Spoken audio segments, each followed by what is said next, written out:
Welcome back to The Lost Tactician, where we explore the forgotten wisdom that has allowed humanity to survive and endure. Today we're unveiling a paradox that seems to defy logic. What if the secret to making wood last centuries wasn't chemistry or modern science, but simply controlled fire? Sounds impossible, right? Yet for thousands of years, cultures across the globe discovered that burning wood transforms it into something rot-proof, insect-resistant, and practically immortal. This is a story of charring, and it begins with fire. Throughout history, our ancestors observed something remarkable. Partially burned wood didn't rot like untreated timber. Rather than dismiss this as coincidence, cultures worldwide deliberately charred their most important structures. The Japanese perfected this technique, called shusugi-ban or yakisugi, during the feudal period. Japanese temples built with charred cedar posts have stood for 300–400 years, their original structural integrity intact. These weren't accidents. They were deliberate applications of knowledge refined over generations. What's shocking is the simplicity. No proprietary formulas, no industrial compounds, no patents. You need only wood, controlled heat, and an understanding of when to stop. When wood reaches 300 to 400 degrees Celsius, its surface undergoes a fundamental transformation. The outer layer carbonizes into a dense, carbon-rich shell that fundamentally alters the wood's biological and chemical properties. Consider wood's natural composition: cellulose, hemicellulose, and lignin.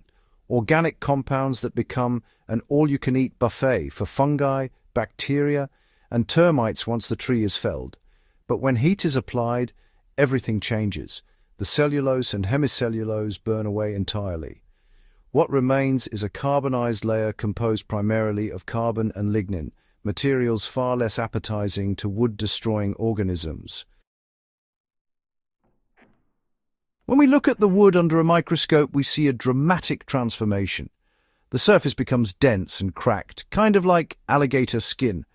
This change forms a physical barrier that insects simply can't get through. What's more, the carbon layer repels moisture much more effectively than untreated wood. Rain and humidity just can't penetrate easily, which keeps the wood underneath dry and, well, pretty much inhospitable to decay.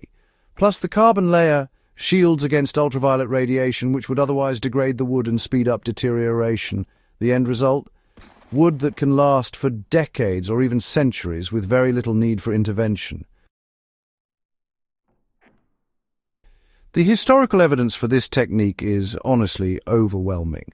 Japanese temples like Nakamura-do, which was built way back in the 7th century using charred wooden columns, are still standing after more than 1,300 years. Structural engineers who've examined these buildings find that the original charred timber remains sound even after earthquakes, typhoons, and centuries of environmental stress. Viking shipbuilders also used similar methods, deliberately charring the planks of their longships to resist the harsh Atlantic moisture. Archaeological discoveries show that the charred sections of recovered Viking ships survived in much better condition than the uncharred portions. These days, charring wood has made quite a comeback. Modern architects are really embracing shusugi-ban, not just for its durability, but also for its striking appearance. You'll see contemporary homes, especially in Scandinavia and Japan, featuring charred wood cladding and beams more and more often, and, the environmental implications are pretty significant as well. Unlike pressure-treated lumber, which depends on toxic chemical preservatives, charring doesn't produce any toxic byproducts. The entire process is organic and sustainable. The accessibility of charring is, honestly, pretty revolutionary. Unlike industrial wood treatments, charring can be accomplished by anyone with just some basic safety precautions and, well, a propane torch. Cedar is still the traditional choice, but pine and fir actually respond excellently too. The technique itself involves steadily moving a flame across the wood's surface, creating this even, deep black char. After that, a stiff brush removes any loose ash and soot, revealing the underlying carbon layer. The economics are compelling. The cost of a propane torch is minimal compared to long-term savings in maintenance. Charred wood requires re-oiling every 5 to 10 years using natural oils like linseed or tung oil. By contrast, chemically treated lumber demands frequent repainting, staining, and replacement.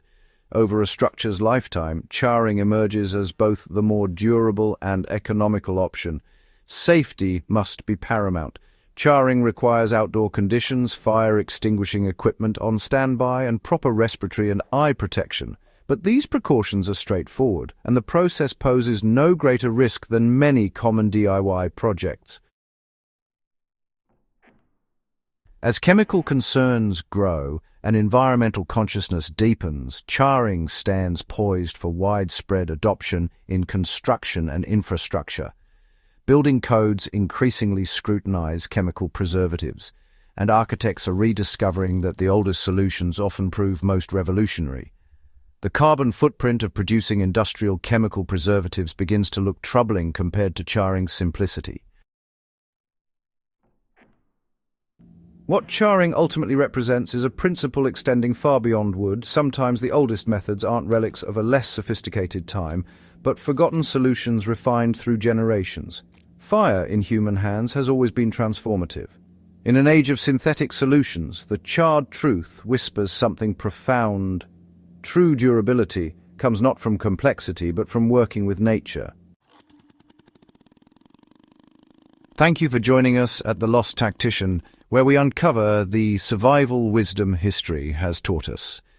If this exploration of ancient preservation techniques fascinated you, subscribe to this channel. Like this video, share it with those who appreciate how our ancestors solved problems we still face today. Join our growing community of people captivated by how endurance is built, one charred board at a time.